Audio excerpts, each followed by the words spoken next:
Salmos 103, o verso 1 diz assim: bendize a minha alma ao Senhor e tudo que há em mim, bendiga o seu santo nome. Nós estamos fazendo isso nesta manhã de domingo. Estamos bendizendo a Deus por tudo quanto Ele tem feito para conosco, agradecendo pelo ar que respiramos, pela vida que temos, pela nossa família, por mais um dia, por estarmos de pé em Sua presença. É claro que existem pessoas que também agradecem mesmo estando em momentos difíceis, mas entendem o que esse salmo diz: bendize a minha alma ao Senhor e tudo que há em mim. Talvez exista algo em você que não seja lá tão agradável, mas mesmo assim, como servo de Deus, você tem a consciência de que precisa agradecer a Deus. E é isso que nós estamos fazendo nesta manhã, agradecendo por mais um domingo, por mais uma escola bíblica dominical, um momento em que nos reunimos com a nossa família, nossos amigos, parentes, quem sabe até pessoas que trabalham conosco, no nosso círculo ali de trabalho, para agradecer a Deus. E nós queremos louvar a Deus pela sua vida, pela sua família, você de perto, de longe, você que é servo do Deus Altíssimo, serva do Deus Altíssimo, mas você que ainda não teve uma experiência com Cristo, mas sempre estar aqui conosco. Você gosta de ouvir a palavra, você gosta de aprender sobre a Bíblia. Nosso muito obrigado. Nós queremos louvar a Deus pela vida do nosso pastor presidente, pastor Ailton José Alves, por esta oportunidade que Ele nos concede de estarmos aqui mais uma vez. Agradecer também a Deus pela vida do superintendente das escolas bíblicas dominicais aqui no estado de Pernambuco, pastor Nadi Jackson Saraiva. Louvar a Deus pela Rede Brasil de Comunicação, que tem sido esse veículo, abençoador, que tem conduzido esta programação tão abençoadora, Então nós vamos louvar a Deus, como sempre fazemos, com uma oração, pedindo ao Senhor que continue conosco, com as suas mãos estendidas, nos abençoando. Se você pode e deseja orar conosco, ore. Pai querido, em nome de Jesus, queremos te louvar, engrandecer o teu nome, render graças e louvores por mais um dia, pela morte e ressurreição de Jesus, pela obra conquistada ali na cruz do Calvário, onde não merecíamos, mas tu nos concedeste, Senhor, graça e misericórdia e perdão. Muito obrigado por esse domingo, onde nós estamos mais uma vez na Escola Bíblica Dominical para juntos aprendermos da Tua Palavra e crescermos na graça e no conhecimento. Continua abençoando, Deus, toda essa programação que se segue, este culto do lar que se inicia agora. Estende Tuas mãos, Senhor, sobre todos, aqueles de perto e de longe.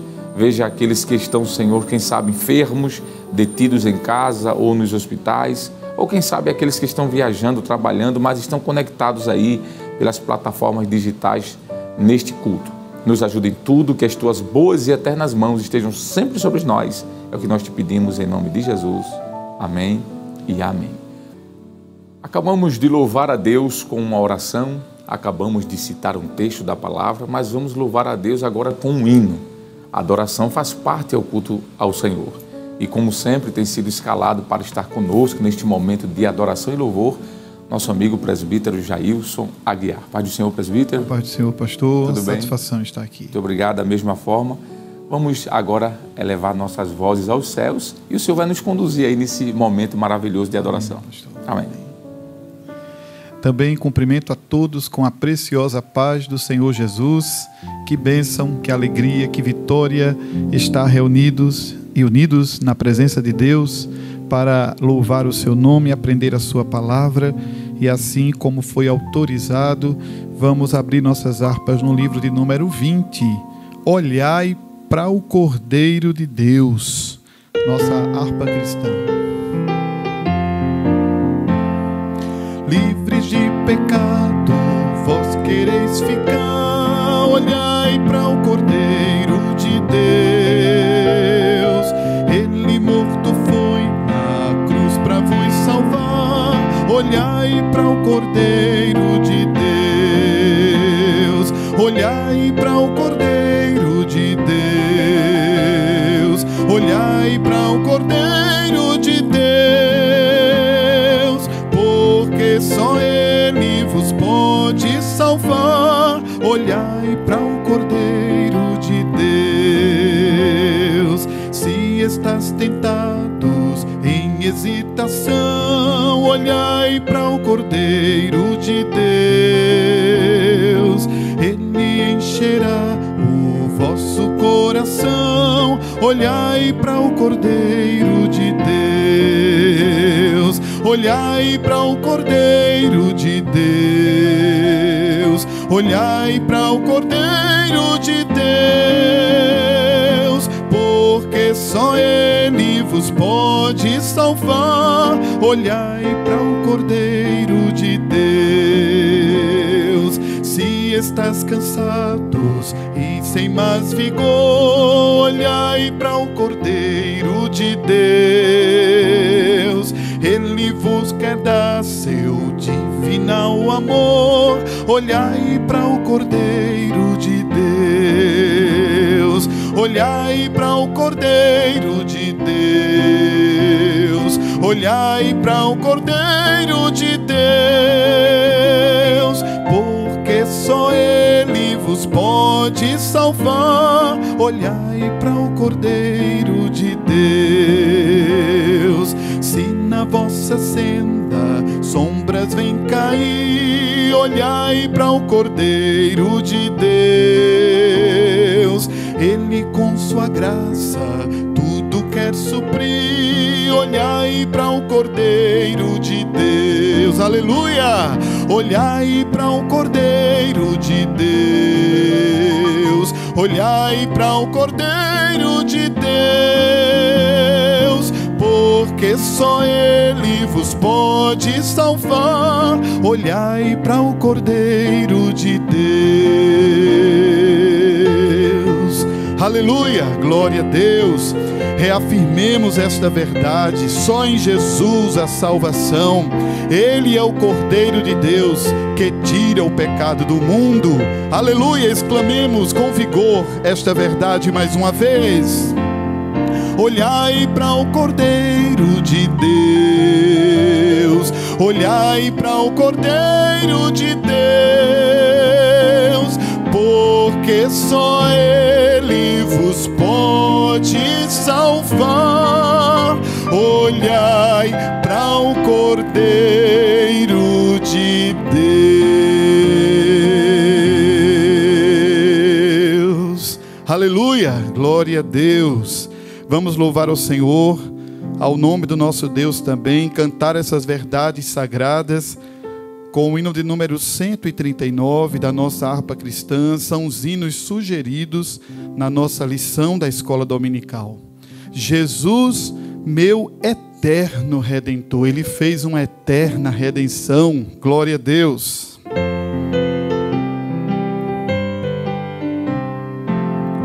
Já o Filho de Deus é descido do céu, a obra perfeita na cruz consumou, e ali sua carne rasgada qual véu, vivo caminho para o céu nos consagrou. Jesus é meu eterno Redentor, por seu sangue já remido estou.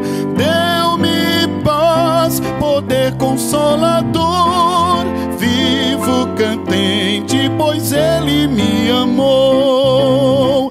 Por Adão o pecado no mundo entrou, ninguém desta lei se podia libertar, mas o Filho do homem por nós triunfou. Nele podemos do mal ressuscitar. Jesus é meu eterno Redentor, por seu sangue já remido estou. Deu-me paz, poder consolador, vivo contente, pois Ele me amou. Do inferno que paga aos maus há de dar, do medo da morte este dardo cruel, do do abismo eterno te pode salvar. Só Jesus Cristo, o bom Emanuel. Jesus cante assim, eterno Redentor. Por seu sangue já remido estou. Deu-me paz, poder consolador. Vivo contente, pois Ele me amou.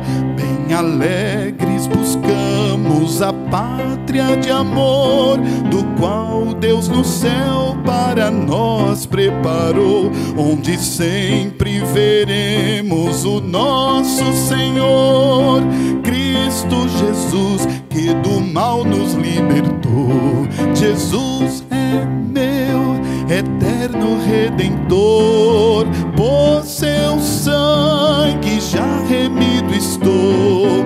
Deu-me paz, poder consolador.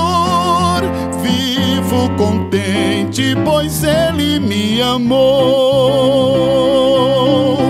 Aleluia, aleluia. Em Cristo temos paz, em Cristo temos liberdade. Aleluia, Ele nos remiu, nos redimiu de todo o pecado. Cante esta verdade com alegria. Ele é o nosso eterno Redentor. Jesus é meu eterno Redentor. Por seu sangue já remido estou. Deu-me paz, poder consolador. Vivo contente, pois Ele me amou. Aleluia. Que maravilha, não é? Podermos estar louvando ao Senhor, agradecendo a Ele por este momento especial de estar em Sua presença na Escola Bíblica Dominical, hinos maravilhosos que nos trazem alento à nossa alma e refrigério também ao nosso espírito. Nós estamos, pela graça de Deus, hoje, dia 19 de janeiro do ano de 2025, estudando, ou iremos estudar, a lição de número 3, que tem como título, estar aí na sua tela, no seu televisor, a encarnação do Verbo. Uma lição maravilhosa.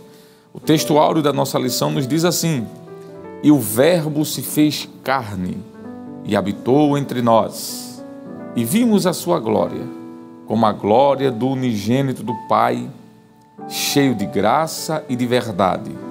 Evangelho de João, capítulo 1, versículo 14.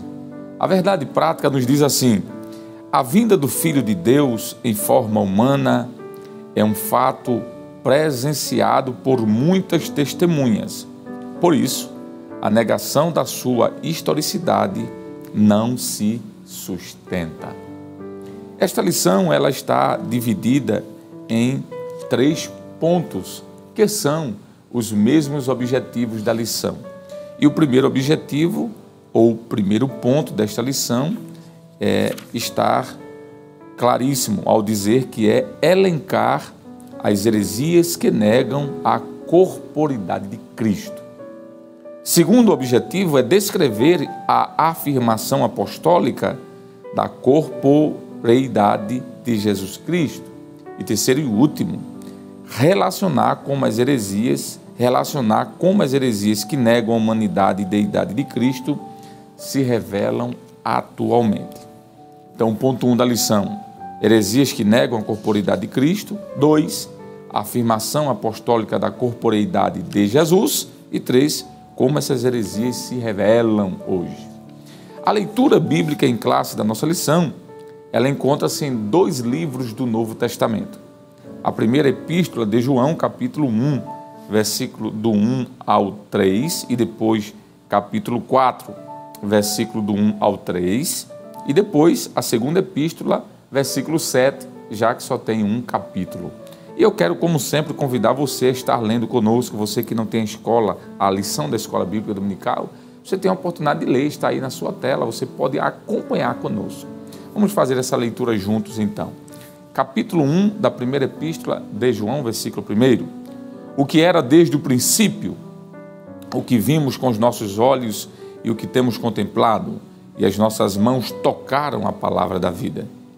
Porque a vida foi manifestada, e nós a vimos, e testificamos dela, e vos anunciamos a vida eterna, que estava com o Pai e nos foi manifestada. O que vimos e ouvimos, isto vos anunciamos, para que também tenhais comunhão conosco, e a nossa comunhão é com o Pai e com seu Filho Jesus Cristo. Primeira carta de João, capítulo 4, versículo 1. Amados, não creais em todo espírito, mas provai se os espíritos são de Deus, porque já muitos falsos profetas se têm levantado no mundo. Nisto conhecereis o Espírito de Deus, do Espírito que confessa, todo Espírito que confessa que Jesus Cristo veio em carne é de Deus. E todo Espírito que não confessa que Jesus Cristo veio em carne não é de Deus. Mas este é o espírito do anticristo, do qual já ouvistes que há de vir, e esse que está já no mundo. Segunda Epístola de João, versículo 7. Porque já muitos enganadores entraram no mundo, os quais não confessam que Jesus Cristo veio em carne. Este tal é o enganador e o anticristo. Muito bem, chegou o momento agora de orarmos ao Senhor Deus, agradecendo pela sua palavra, por este momento ímpar, especial. Muitos, mas muitos, dezenas, centenas, milhares de milhões, gostariam de ter a oportunidade que você acabou de ter acesso a uma porção da palavra de Deus. E nós queremos agradecer a Deus por isso, pois só esse fato constitui-se a manifestação da graça de Deus, trazendo beneficência às nossas vidas através do acesso à sua palavra. Então vamos neste momento orar, agradecendo ao Senhor. Querido Deus e Pai de nosso Senhor e Salvador Jesus Cristo, nosso muito obrigado, Senhor, por esta tão rica oportunidade de estarmos mais uma vez juntos, reunidos para aprendermos a Tua palavra, onde lemos agora porções das Escrituras Sagradas. Que Teu doce Espírito Santo nos ajude e que mais uma vez possamos crescer na graça e no conhecimento e que esta manhã de domingo seja produtiva, Senhor, e proveitosa. Que possamos, ao término desta escola bíblica dominical, concluirmos uma manhã mais fortalecidos na Tua presença. Receba toda a honra, toda a glória, todo o louvor. É o que nós Te pedimos e Te agradecemos em nome de Jesus. Amém e amém. Chegou o momento agora do ofertório.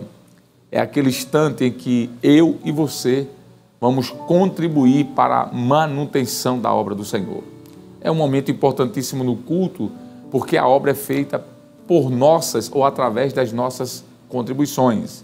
Nós fazemos a obra do Senhor trabalhando, braçalmente falando, fazendo a obra, mas fazemos também cooperando, contribuindo. E chegou o momento de você fazer isso, ofertar e dizimar. E eu quero convidar neste momento aqui o companheiro auxiliar da igreja, nosso irmão Jonas Santana, é um dos componentes ali da superintendência das escolas dominicais, que tem sido escalado pelo nosso pastor para estar conosco. Pai do Senhor, professor. Amém, ministro. Por gentileza. Sim, senhor.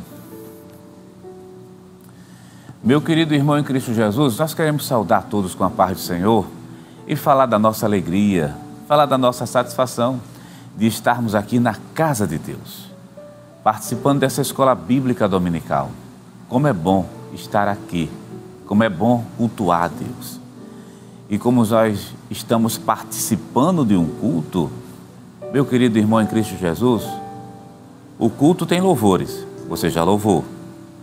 O culto vai ter tem a mensagem da palavra de Deus. Daqui a pouquinho a mensagem será pregada, esboçada aqui pelo servo de Deus. Mas também no culto nós temos um ato de adoração para ser feito, que é oferta. Dizimar, ofertar, pagar um voto, é um ato de adoração a Deus, que deve ser feito de maneira voluntária, deve ser feito por amor, deve ser feito como um reconhecimento da soberania de Deus. Faça esse ato esse ato de ofertar, mas faça por amor, ato voluntário, faça com alegria. E falando sobre oferta e alegria, eu quero ler um texto bíblico com você. Tem um texto bíblico na Palavra de Deus. Se você estiver com sua Bíblia em mãos, pegue a Bíblia.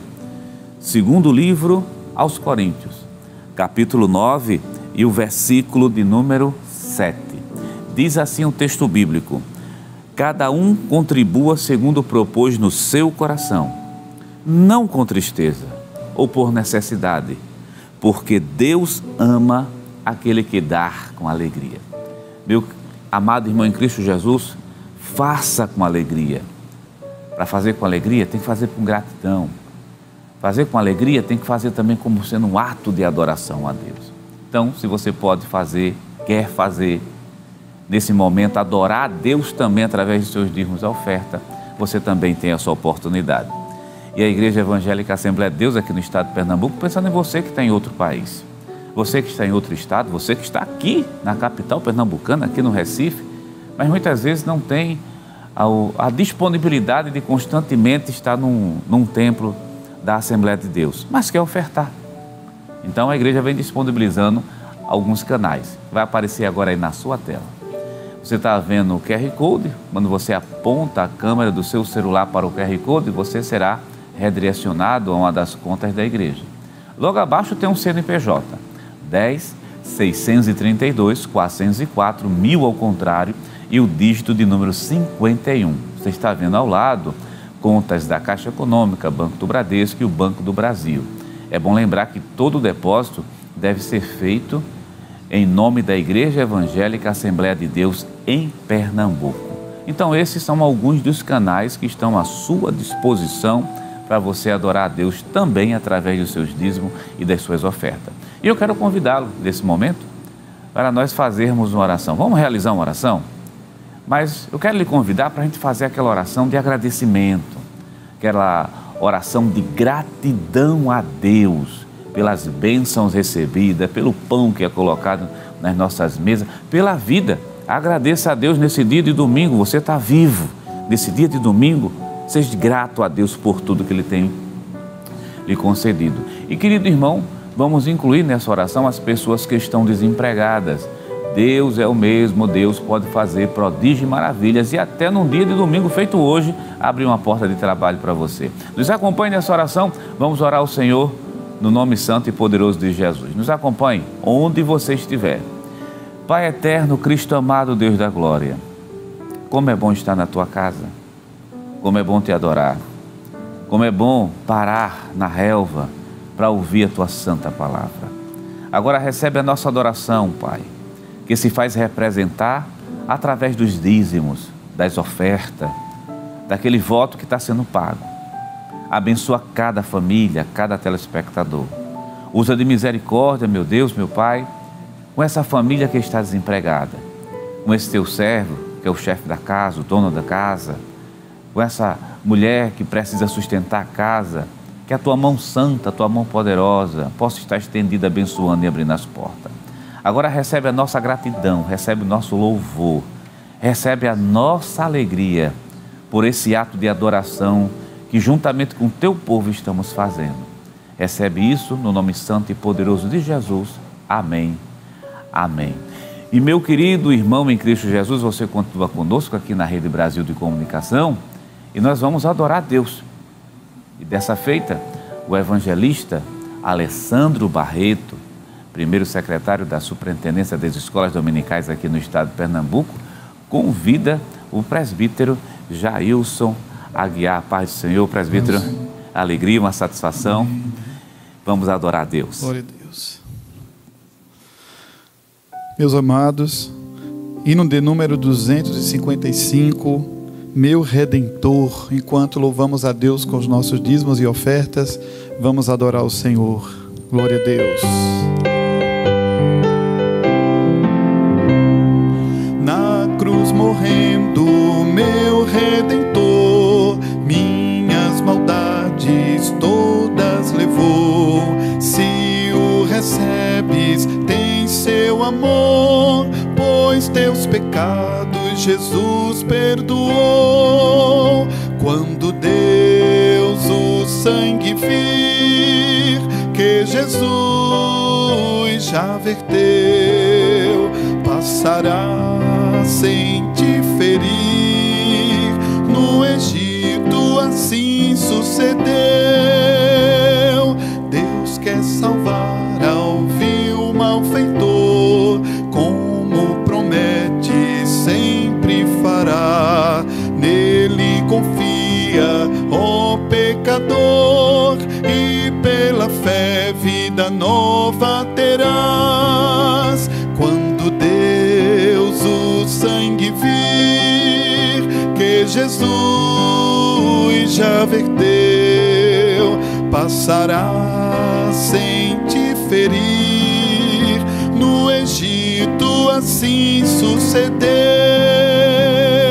Breve se finda a tua luz, e no juízo tu vais entrar. Não te detenhas, venha Jesus, que teus pecados deseja pagar. Quando Deus o sangue vir, que Jesus já verteu, passará sem te ferir. No Egito assim sucedeu. Que maravilha, que grande amor! Se hoje creres, salvo serás. Cristo te chama, vem pecador, e gozo eterno no céu fruirás. Quando Deus o sangue vir, que Jesus já verteu, passará sem te ferir. No Egito assim sucedeu. Aleluia! A nossa salvação custou um preço muito caro. Foi o sangue precioso de Jesus Cristo. Ele nos liberta de todo o pecado e vida nova nos concede. Glória a Deus, o coro mais uma vez. Quando Deus o sangue vir, que Jesus já verteu, passarás sem te ferir. No Egito assim sucedeu. Amém. Glória a Deus. Que maravilha, não é? Poder estar adorando ao Senhor, engrandecendo o seu santo nome. E agora nós vamos olhar um pouco mais para as Escrituras e vamos buscar conhecimento na santa palavra de Deus. Hoje nós estamos com a lição de número 3, como já falamos anteriormente.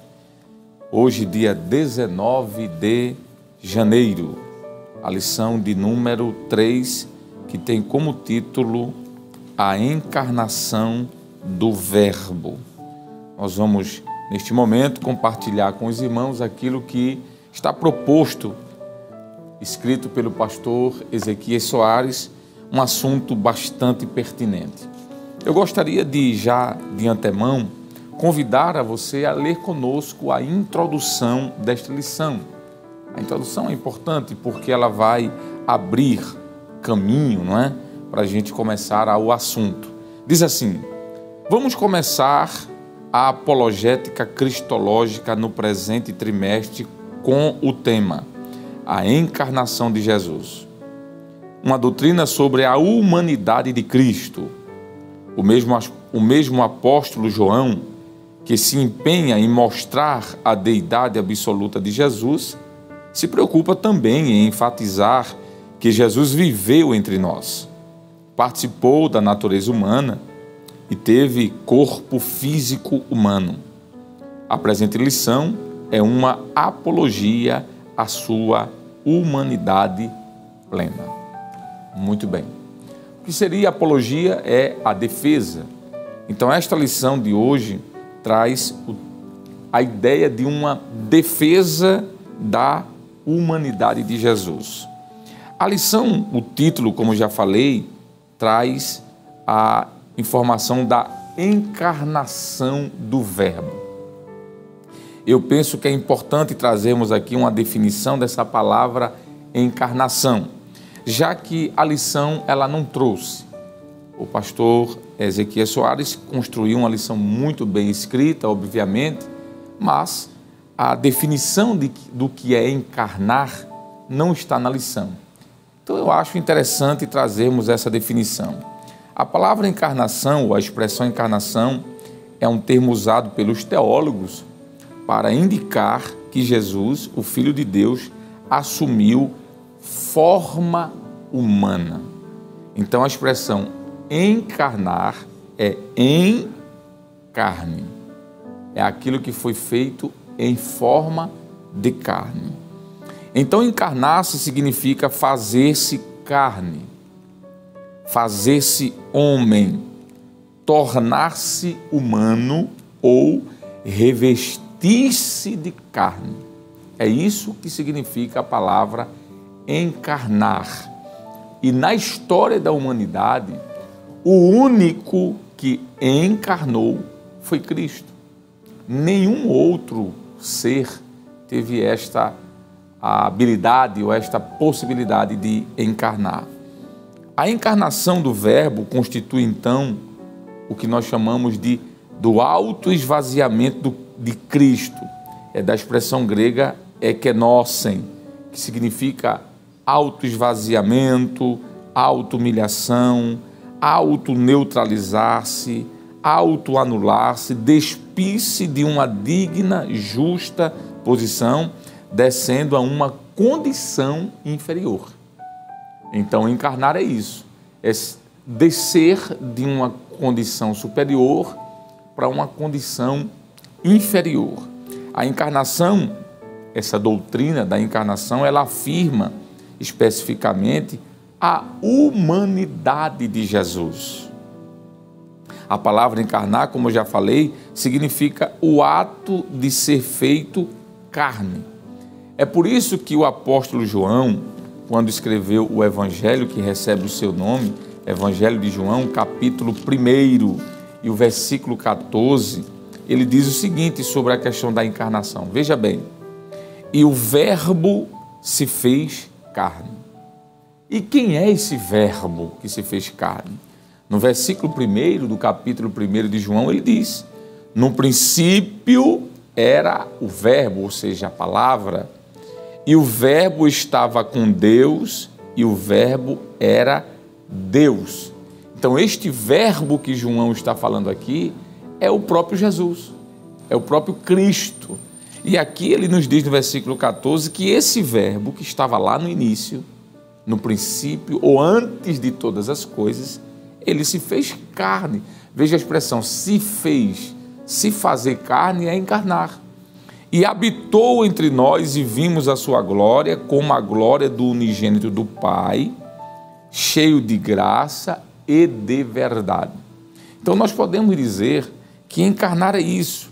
O apóstolo Paulo, por exemplo, ele explica a verdade da encarnação de maneira muito clara, quando ele fala o texto de Filipenses, capítulo de número 2, e o versículo 5 ao versículo 8, ele diz assim, o apóstolo Paulo, de sorte que haja em vós o mesmo sentimento que houve também em Cristo Jesus, que, sendo em forma de Deus, não teve por usurpação ser igual a Deus, mas, ele diz aqui, aniquilou-se, é a expressão esqueneu, aniquilou-se a si mesmo, tomando o quê? A forma de servo, fazendo-se semelhante aos homens.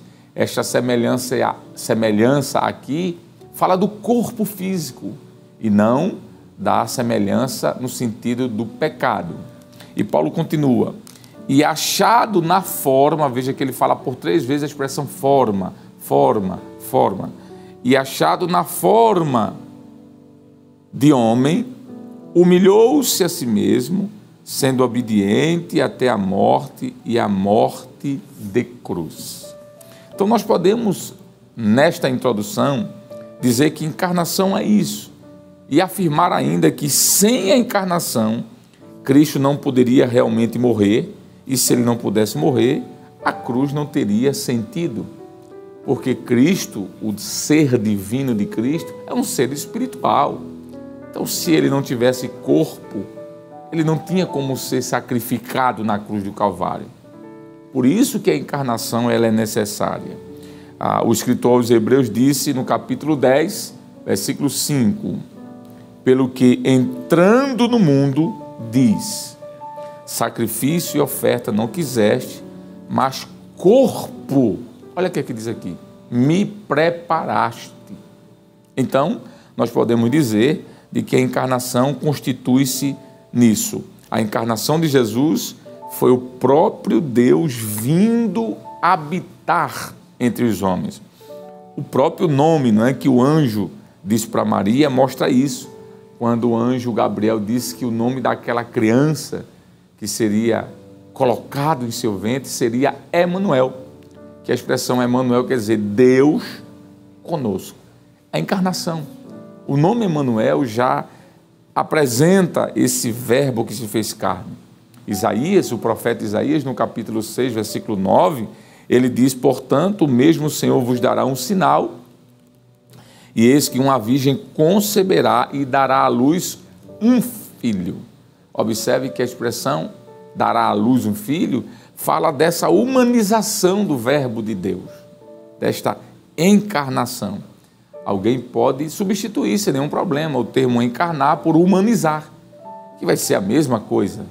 São termos diferentes para a mesma doutrina.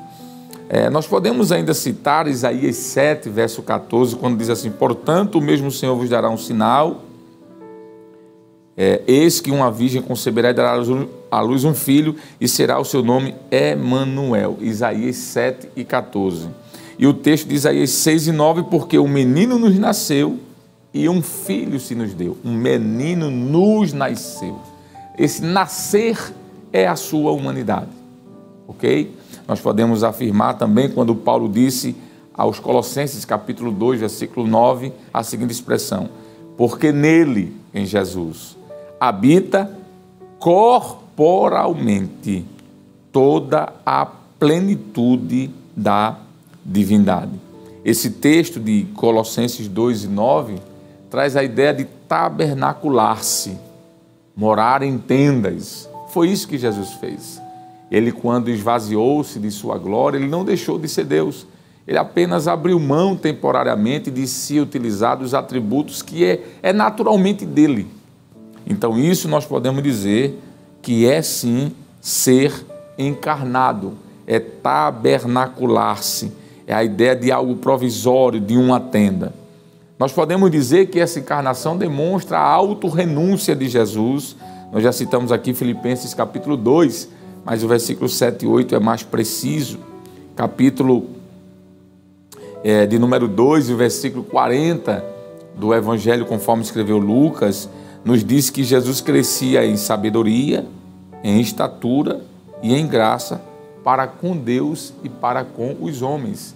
Veja que ele crescia em estatura. Ora, se ele crescia em estatura, logo ele precisou ter um corpo, porque ninguém nasce adulto, ninguém nasce grande, nasce pequeno e depois vai crescendo. E o texto de Lucas nos diz isso de forma muito clara.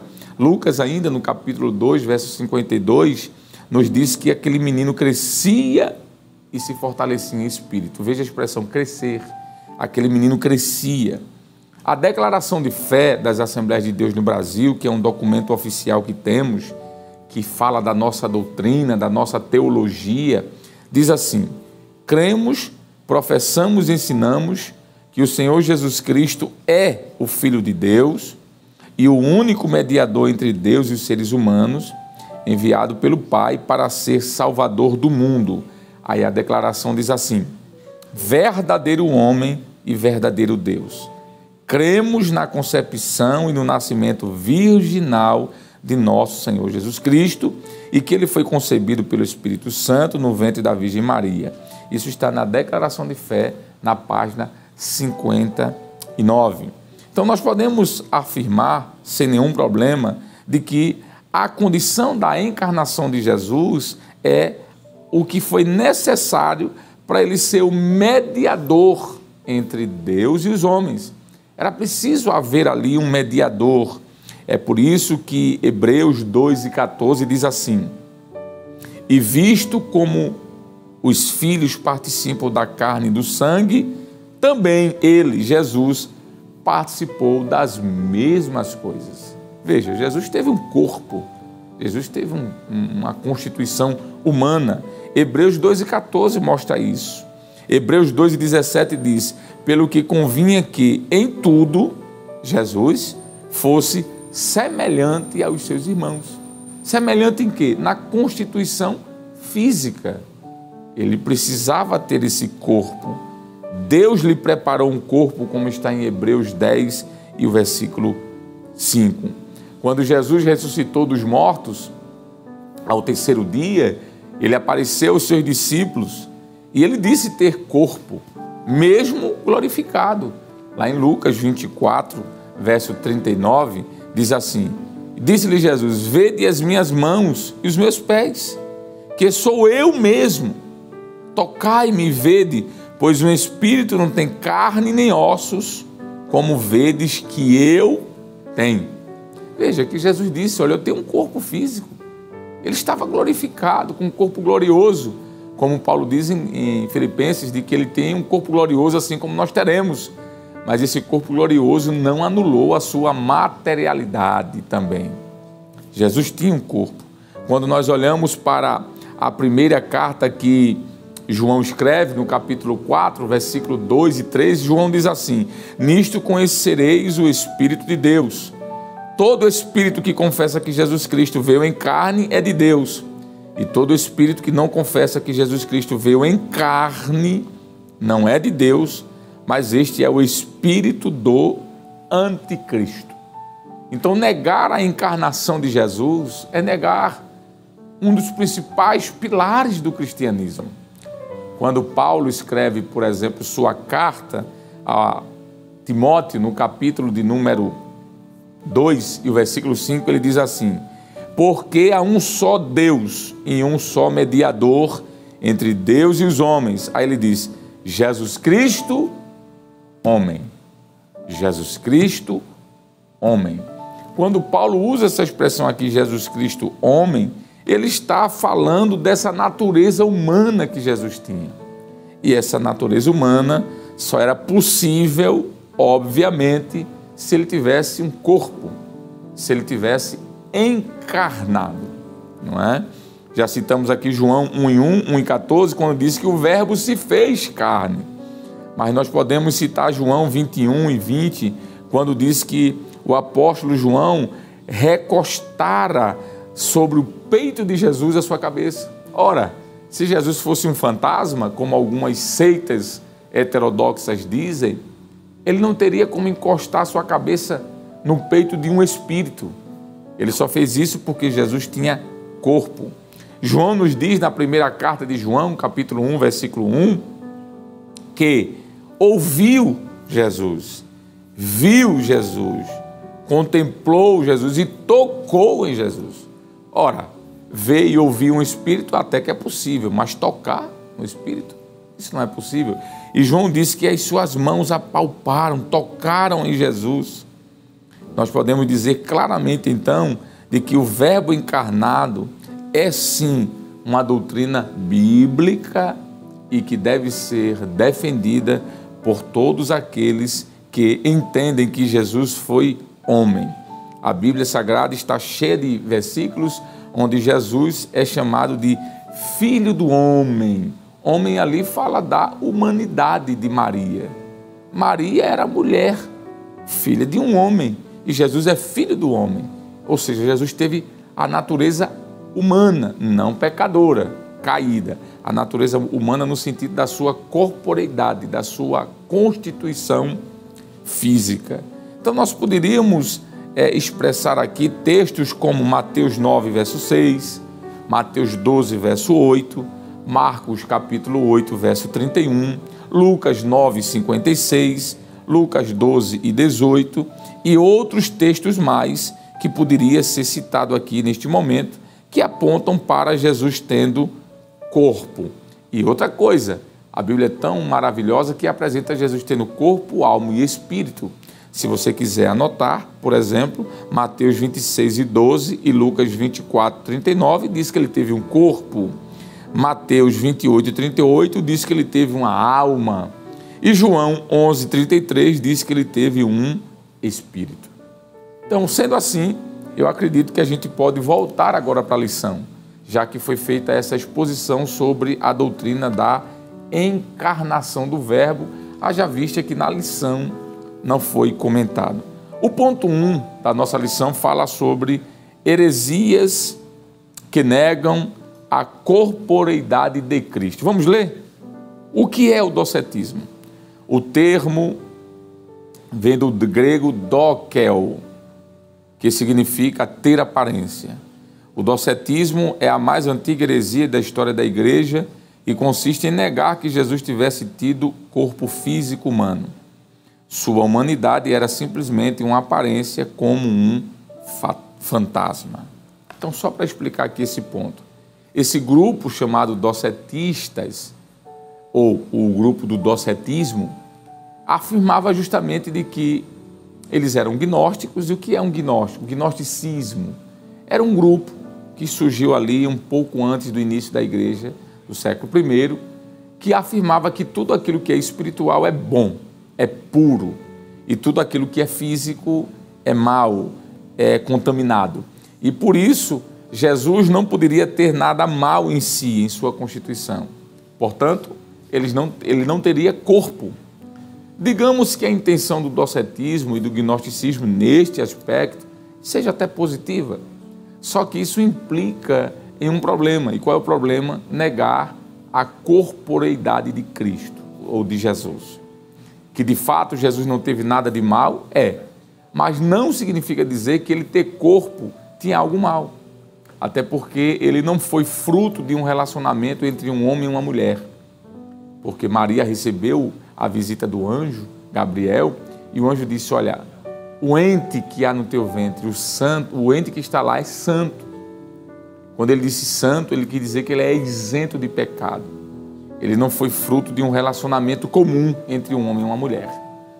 Então, o docetismo negava o corpo de Jesus e dizia que ele tinha apenas uma aparência de corpo. Por isso que vem a expressão dokel, que quer dizer aparência. Ou seja, Jesus era um fantasma. É claro que isso não tem respaldo bíblico, a gente já acabou de ver em várias citações aqui. E quero mais uma vez afirmar de forma muito enfática que qualquer um, diz as Escrituras, que negue a doutrina da corporeidade de Cristo, este é o anticristo.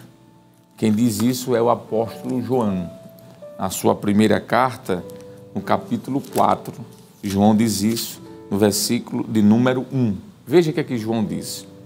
Amados, não creiais em todo espírito, mas provai se os espíritos são de Deus, porque já muitos falsos profetas se têm levantado no mundo. Nisto conhecereis o Espírito de Deus. Todo espírito que confessa que Jesus Cristo veio em carne é de Deus. Olha aí. E todo espírito que não confessa que Jesus Cristo veio em carne não é de Deus, mas este é o espírito do anticristo, do qual já ouvistes que há de vir, e esse que já está no mundo. Então, qualquer um que negue que Jesus teve corpo físico, carne, sangue, uma constituição física, não uma natureza pecaminosa, mas uma constituição física, este é o espírito do anticristo. E o que é anticristo? Anti é aquilo que vem contra, é o espírito daquilo que é contra Cristo. E se é contra Cristo, é contra o Evangelho, é contra o cristianismo que esse Cristo fundou. Muito bem, Então vamos à frente, vamos para o 1.2, diz assim: o que os docetas ensinavam sobre Jesus? Veja aí, diz assim: os seguidores desta heresia ensinavam muitas coisas fora das Escrituras e contrárias à palavra de Deus. O nosso enfoque destaca a humanidade de Jesus. Como verdadeiro homem, Lucas descreve um começo muito humano. Jesus teve parentes e amigos, Zacarias e Isabel, Lucas 1:5, José e Maria, Lucas 2:4 e 5, vizinhos e primos, Lucas 1:36 e 58, pastores, Lucas 2:8, Simão, Ana, Lucas 2:25 a 37. Isso sem contar o relato sagrado de sua infância, que enfoca o desenvolvimento físico, intelectual e espiritual de Jesus, que isso está escrito em Lucas 2, verso 40 e 52. Muito bem. Então, só esses textos demonstram de forma muito clara de que os docetistas ou gnósticos que negavam a corporeidade de Jesus estavam equivocados. A gente vai ver, por exemplo, Jesus sentindo dores. Ora, só sente dor quem tem corpo. A gente vai ver Jesus sentindo fome, sede, cansaço, precisando descansar. Nós vamos ver se Jesus tendo sentimentos, ele chorava, apesar que o sentimento não está necessariamente ligado à corporeidade, mas ele teve todas as necessidades que um ser humano que tem corpo possui. Isso mostra de forma muito evidente de que negar a corporeidade de Jesus ou a sua encarnação é negar o que diz as Escrituras. O terceiro e último ponto deste subtópico, deste ponto, fala sobre o que os principais docetas diziam sobre Jesus. Está aí essa pergunta. Diz assim: 3 dos principais heresiarcas negavam que Jesus Cristo tivesse vindo em carne. Cerinto negava o nascimento virginal de Jesus Cristo e ensinava o docetismo. Ele foi contemporâneo do apóstolo João em Éfeso. Saturnino, o principal representante do gnosticismo sírio, ensinava que Jesus Cristo não nasceu, não teve forma nem corpo, foi simplesmente visto de forma humana em mera aparência. Marcião é outro heresiarca que negava ser Cristo verdadeiramente humano. Mas, quanto ao seu corpo, não se sabe se na opinião dele era apenas uma aparência ou de substância etérea. No entanto, a Bíblia declara de maneira direta que Jesus nasceu, mencionado até mesmo local onde, em Belém da Judéia, Mateus 2:1, Lucas 2:11, mencionando a época do reinado de César Augusto, imperador romano, 2 de Lucas, versículo 1. A Bíblia fala também de corpo físico de Jesus, João 2:21. Muito bem. Então, o que é que esses textos, o que é que esta narrativa quer provar? É que se Jesus nasceu, se Jesus teve amigos, se Jesus cresceu, se Jesus foi crucificado, se Jesus viveu em um determinado local, ele foi contado quando foi feito o recenseamento dos habitantes daquele local, do local onde ele estava. Logo, isso só é possível se ele fosse um ser pessoal, um ser físico, melhor dizendo.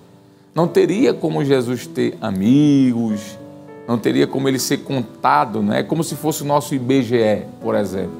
Se ele não tivesse um corpo físico, se ele fosse um fantasma, não faz sentido isso aqui. Então, esta lição no primeiro ponto já vem responder esta temática. Prosseguindo então sobre a encarnação do Verbo ou a corporeidade de Jesus, o ponto 2 da nossa lição nos diz assim, o título: a afirmação apostólica da corporeidade de Jesus. já está aí na sua tela e nós vamos ler juntos agora. Diz assim o texto: os evangelhos de Mateus, Marcos e Lucas, denominados de evangelhos sinóticos, apresentam Jesus ressaltando seus aspectos humanos, ao passo que o evangelho de João reforça o aspecto divino. Os três evangelhos expõem Jesus exteriormente, ao passo que João revela interiormente. Pode-se dizer que o evangelho de João é uma interpretação de Jesus. A expressão "o que era desde o princípio" é uma reiteração daquilo que o apóstolo afirma na introdução do evangelho que leva o seu nome. No princípio era o verbo, João capítulo 1, versículo 1. Isto significa que o verbo já existia mesmo antes da criação, conforme Gênesis 1:1. Mas João nunca perde de vista que o verbo se fez carne. Não se contenta apenas com isso, mas João apresenta detalhes importantes. É que o verbo não somente se fez carne, para não deixar dúvida alguma, João disse que ele habitou entre nós, mas também João diz que ele foi visto pelas pessoas. João 1,14. Então observe que João, o apóstolo João, é o que mais enfatiza essa doutrina da corporeidade de Jesus. Isso se justifica porque no período em que João escreveu esse evangelho, o evangelho de Jesus Cristo, conforme escrito por João, e as três cartas universais, primeira carta de João, segunda carta e terceira carta, e o livro de Apocalipse, João, quando escreve esses 5 livros, a maioria dos estudiosos da Bíblia vão dizer que ele escreve isso aproximadamente no ano 90, ou a partir do ano 90, entre o ano 92, 93 até 98. Nesse período de tempo, é o tempo que João escreve esses 5 livros. E vale aqui dizer de que foi justamente nesse período histórico em que o gnosticismo, que é essa doutrina herética, errada ou errônea, estava aí com mais força, surgindo entre a igreja, negando que Jesus tivesse um corpo físico. Por isso que João, tanto no Evangelho, como nas cartas que ele escreve, como até no próprio Apocalipse, ele é inspirado pelo Espírito Santo a acentuar de uma maneira muito precisa sobre essa questão do corpo de Jesus. Prosseguindo então na nossa lição, no subtópico 2, do ponto 2, a lição vai falar sobre a reafirmação apostólica. Vamos ler então, para a gente prosseguir na nossa lição. O apóstolo, aqui é João, reitera o que afirma na introdução do seu evangelho. E lá na primeira carta de João, versículo 1 do capítulo 1, ele diz: o que vimos com os nossos olhos, o que temos contemplado, e as nossas mãos tocaram, isso aqui é interessante, tocaram a palavra da vida. Isto pode parecer até uma redundância, vimos com os nossos olhos, mas o propósito é mostrar com muita ênfase, sem deixar dúvida alguma, que o Senhor Jesus veio em carne ao mundo e que pôde ser tocado pelos que com ele conviviam. O Evangelho de João, capítulo 20, versículo 27, Jesus disse isso: vede, tocai-me, vede que um espírito não tem nem carne nem osso como eu tenho. Veja que a presença do nome de Pilatos no credo dos apóstolos o posiciona nos acontecimentos passados. Ele diz o seguinte, o credo: ele, no caso aqui, sofreu sob Pôncio Pilatos, ou seja, padeceu nas mãos de um personagem da história. Logo, o Senhor Jesus só pode também ser alguém da história, conforme Romanos 1:3. Isso aqui reforça ainda mais tudo aquilo que já dissemos. É uma questão lógica. Se Jesus sofreu, se Jesus padeceu, ora, sofrer fala de dores. Isaías diz que ele foi moído, não é? moído. Moído aqui fala de algo que é triturado, não é? Por mais que a Bíblia diga que nenhum de seus ossos foi quebrado, mas o triturado aqui aponta para o seu sofrimento, para o nível de sofrimento que Jesus teve. Significa dizer de forma muito clara, então, de que se ele padeceu é porque ele tinha um corpo. Porque eu volto a dizer uma questão lógica. Se Jesus fosse um ser espiritual, não tivesse seu corpo físico, ele não teria como ser cravado na cruz. Não teria como colocar uma coroa de espinhos. Não teria como colocar pregos em suas mãos e seus pés. É uma questão lógica. Então, negar a encarnação de Jesus ou a sua corporeidade é, por que não dizer, um apelacionismo dos maiores. É necessário fazer um malabarismo teológico, histórico, contextual muito grande para negar isso que nós estamos vendo aqui. O terceiro subtópico da lição vai dizer o seguinte: uma crença herética. Vamos ver então que crença herética é esta. João viveu seus últimos dias na cidade de Éfeso, que era a cidade de Cerinto. Cerinto foi aquele que nós já falamos, né? Aquele falso pregador, um doceta. Os escritos do apóstolo João, o Evangelho e as 3 epístolas e o livro de Apocalipse foram produzidos na última década do primeiro século. A gente acabou de dizer isso aqui, entre os anos 92 a 98 aproximadamente. Nessa época, o docetismo já se difundia entre os cristãos. Por isso, o apóstolo esclarece, e de maneira direta, que todo aquele que nega que Jesus veio em carne não é de Deus. Primeira carta de João, capítulo 4, versículo 3, nós já lemos, inclusive, esse texto aqui. Veja a gravidade dessa heresia, pois se Jesus não teve corpo físico, real, ele também não morreu. Se ele não morreu, ele também não ressuscitou. Se ele não ressuscitou, não há esperança de salvação. Por esta razão, o apóstolo João foi contundente contra os docetas. Os expoentes de tal crença são chamados de enganadores.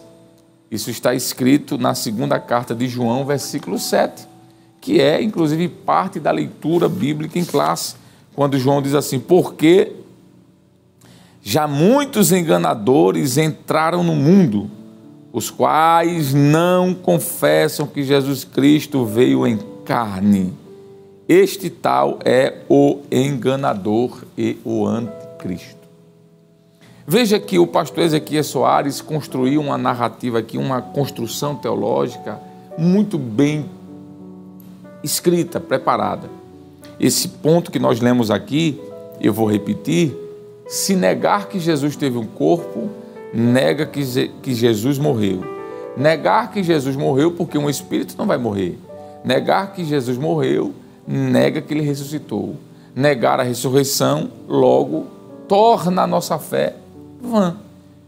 Então, quem nega a corporeidade de Cristo, quem nega a sua encarnação, quebra esses pilares teológicos. É por isso que Paulo, escrevendo aos Coríntios, no capítulo 15, versículo 1 ao 3, ele diz assim: também vos notifico, irmãos, o evangelho que já vos tenho anunciado, o qual também recebestes e no qual também permaneceis, pelo qual também sois salvos, se o retiverdes tal como vos tenho anunciado, e se não é que crestes em vão. Porque, primeiramente, vos entreguei o que também recebi, que Cristo morreu por nossos pecados, segundo as Escrituras, e que foi ressuscitado, e que foi sepultado, e que ressuscitou ao terceiro dia, segundo as Escrituras, e que foi visto por Cefas e depois pelos 12. Depois foi visto uma vez por mais de 500 irmãos, dos quais vive ainda a maior parte. Isso aqui, ainda a maior parte, foi quando Paulo escreveu essa carta, obviamente. Mas alguns já dormem também. Por isso foi visto por Tiago, depois por todos os apóstolos, e por derradeiro de todos, me apareceu também a mim como a um abortivo. O versículo 17 e o 18 diz assim: se Cristo não ressuscitou, é vã a nossa fé, e ainda permaneceis nos vossos pecados. E também os que dormiram, ou seja, morreram em Cristo, estão perdidos. Veja o que é que Paulo diz. Se eu nego que ele ressuscitou porque o corpo foi glorificado e ressuscitado, Paulo diz, olha, a minha fé é vã. Então, eu louvo a Deus pela vida do pastor Ezequiel Soares, pela vida da CPAD, em ter nos proporcionado esta lição, onde juntos vamos aprender doutrinas maravilhosas como esta de hoje, que é sobre a encarnação do Verbo. Bom, eu acredito que até este momento, à luz das Escrituras, esteja claro aquilo que nós estamos dizendo, até porque nós temos a Bíblia como nossa bússola, como a nossa única regra de fé e prática. E você que crer na Bíblia, você que ama as Escrituras e você que ensina as Escrituras, deve estar com toda certeza glorificando a Deus, porque nós estamos vendo à luz das Escrituras uma vastidão de textos que mostram que o Verbo se fez carne, que o Emmanuel veio, que o Deus estava conosco. E Jesus disse isso, né? Que um dos propósitos da sua encarnação era fazer Deus ser conhecido. Amém. Muito bem, nós vamos então prosseguir agora para o nosso final da nossa lição, mas eu queria pontuar rapidamente, não está na lição também, mas eu trouxe aqui em minhas anotações, quais os motivos ou quais os propósitos pelos quais Jesus encarnou. Por que ele precisou encarnar? Primeiro, para revelar Deus ao homem. Isso está no Evangelho de João 1,18, bem como também Evangelho de João 14, dos versículos 7 ao 11. Jesus disse que ele veio para revelar Deus aos homens. Segundo, porque Jesus encarnou? Para destruir as obras do diabo. Em 1 João, capítulo 3, versículo 8, diz que ele veio para desfazer as obras do diabo. Então, a encarnação de Jesus foi para desfazer as obras do diabo na cruz do Calvário, pisando literalmente na cabeça da serpente, como está em Gênesis 3:15, aquela promessa feita pelo próprio Deus. Em terceiro lugar, nós podemos dizer que o propósito da encarnação é tornar possível a morte do Redentor. A Bíblia nos diz, em Hebreus capítulo 2, versículo de número 9, que Jesus fez isso, ele se tornou nosso mediador, ele foi nosso redentor, melhor dizendo. Ora, o redentor é aquele que paga o preço por alguma coisa. E a Bíblia nos diz que ele pagou o preço, não foi com ouro, nem foi com prata, nem com coisas corruptíveis, mas foi com o seu próprio sangue. E no livro de Atos, no capítulo 20, versículo 28, o apóstolo Paulo, falando com os presbíteros da cidade de Éfeso, ele diz isso. Ele diz, olha, nós fomos comprados, a igreja foi comprada pelo sangue de Jesus. O sangue de Deus, né? Jesus é Deus também, ele é Cristo. Então, um dos propósitos da encarnação foi fazer com que Cristo comprasse os pecadores para Deus, pagasse o preço por eles e tornasse seu redentor.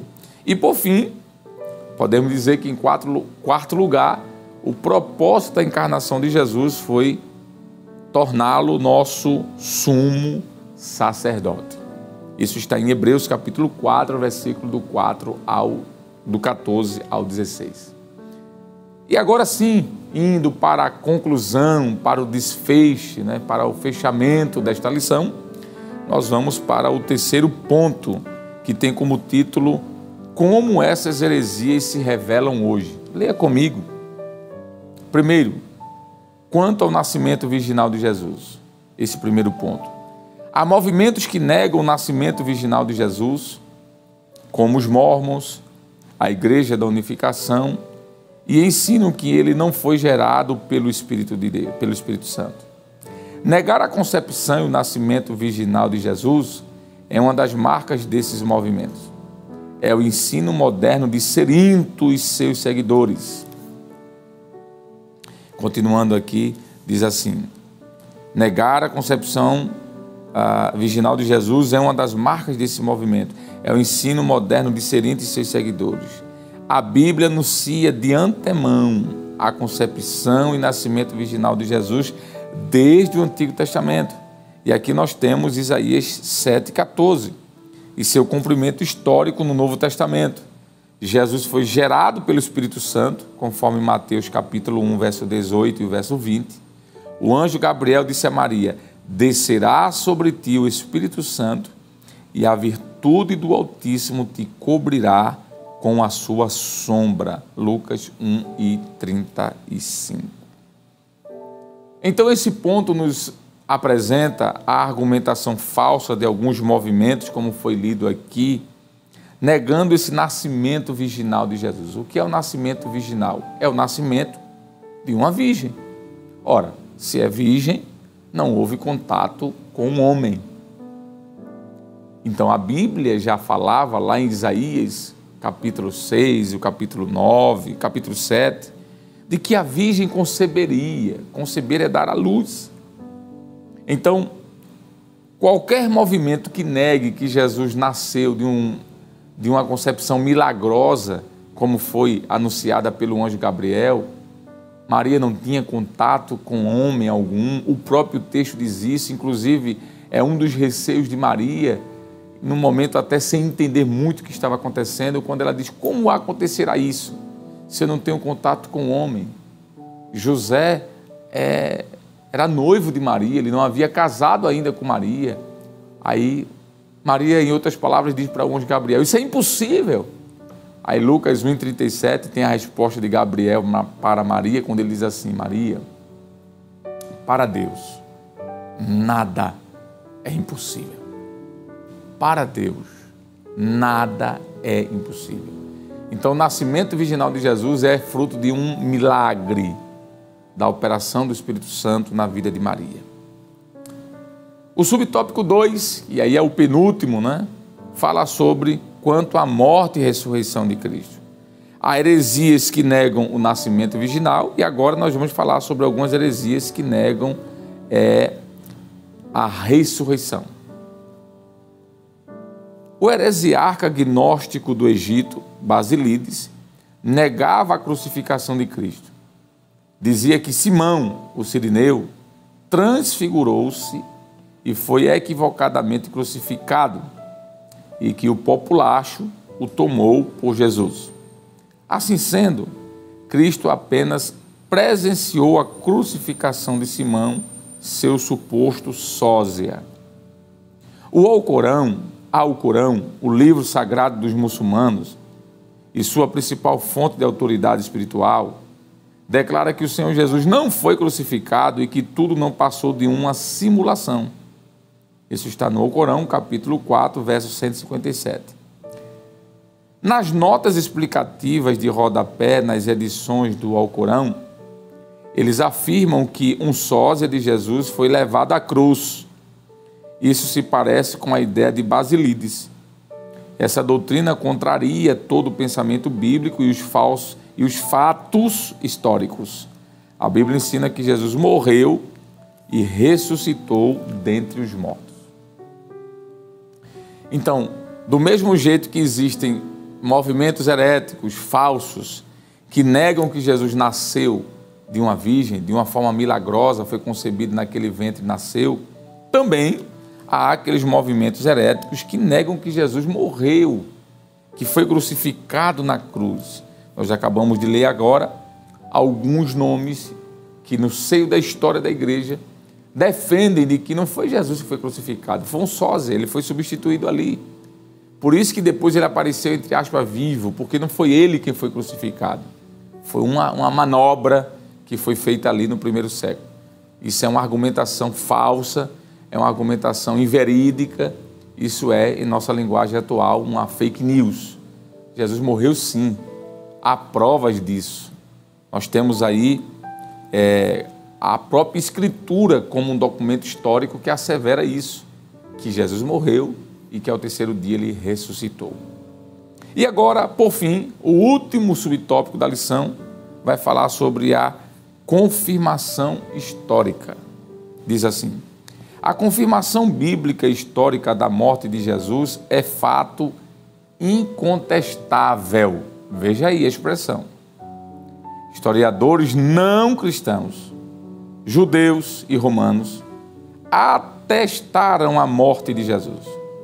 Flávio Joséfo, historiador judeu do primeiro século, disse: acusaram-no perante Pilatos e este ordenou que o crucificassem. Os que o haviam amado durante a sua vida não o abandonaram depois da sua morte. Fecha aspas. O historiador romano Tácito, que viveu aí no segundo século, escreveu: aquele de quem levavam o nome Cristo foi executado no reinado de Tibério pelo procurador Pôncio Pilatos. Fecha aspas. A Bíblia declara que Jesus, depois de ter padecido, se apresentou vivo e com muitas infalíveis provas, conforme Atos 1 e 3. E aí, nós concluímos essa lição com a parte conclusiva, né, que diz assim: as expressões o Verbo se fez carne e Jesus Cristo veio em carne significam uma resposta aos docetas. Os evangelhos revelam vários atributos característicos do Jesus ser humano. Ele foi revestido do corpo físico porque o pecado entrou no mundo e por um homem, e pela justiça de Deus tinha de ser vencido por um homem. Jesus se encarnou, fez-se homem sujeito ao pecado, embora nunca houvesse pecado, e venceu o pecado como homem. Assim sendo, nós concluímos essa lição, que eu creio que ficou evidente de que Jesus era homem, assim como nós, no sentido de ter corpo, necessidades físicas e limitações, mas não em sua natureza pecaminosa ou pecadora, e que este corpo foi crucificado, e por isso o seu sangue foi vertido na cruz. Mas ao terceiro dia, ele ressuscitou e está à destra do Pai. Sendo assim, nós finalizamos esta lição crendo e que você que está em casa, que acompanhou as leituras dos versículos, que fez as anotações de tudo que foi dito, certamente não ficará com dúvida alguma quanto à humanidade e, sobretudo, corporeidade de Cristo através do milagre da encarnação. Vamos orar agradecendo a Deus, esperando que você tenha sido abençoado por esta palavra e que, se tinha alguma dúvida quanto a isso, tenha sido sanada. Vamos convidar aqui o companheiro, professor, auxiliar da igreja, irmão Jonas Santana. Pai do Senhor, professor, mais uma vez. Senhor ministro. Professor, neste momento nós vamos orar a Deus, agradecendo por esta palavra. Eu quero convidar o companheiro a estar conosco, orando ao Senhor. Sim, Senhor ministro. Pai eterno, sim, Cristo amado, Deus da glória, recebe a nossa gratidão, sim, meu Deus, recebe o nosso louvor. Queremos te agradecer pela tua santa palavra que vem alimentando o teu povo e os nossos corações. sim, sim. Meu Deus, nesse momento, abençoa cada telespectador, que a Sim, tua mão Deus. santa possa estar estendida sobre a vida de cada um deles. Sim, meu Deus. Te pedimos também pelo nosso amado pastor presidente, pastor Ailton José Alves. Abençoa teu servo, ajuda com ele toda a diretoria da igreja e também a Rede Brasil e a Superintendência das Escolas. Que a tua mão poderosa possa estar nos acompanhando e abençoando a todos no nome de Jesus. Amém. Amém. Amém. Você que está aí nos acompanhando, eu quero lhe aconselhar a continuar aí acompanhando a programação da Rede Brasil. Tem uma tarde de bênção e uma noite cheia da presença do Espírito Santo de Deus. E que a graça do nosso Senhor e Salvador Jesus Cristo, o grande amor de Deus, o nosso eterno Pai, a comunhão e e as divinas consolações do amado Espírito Santo esteja sobre todos nós agora e para sempre. Amém e amém.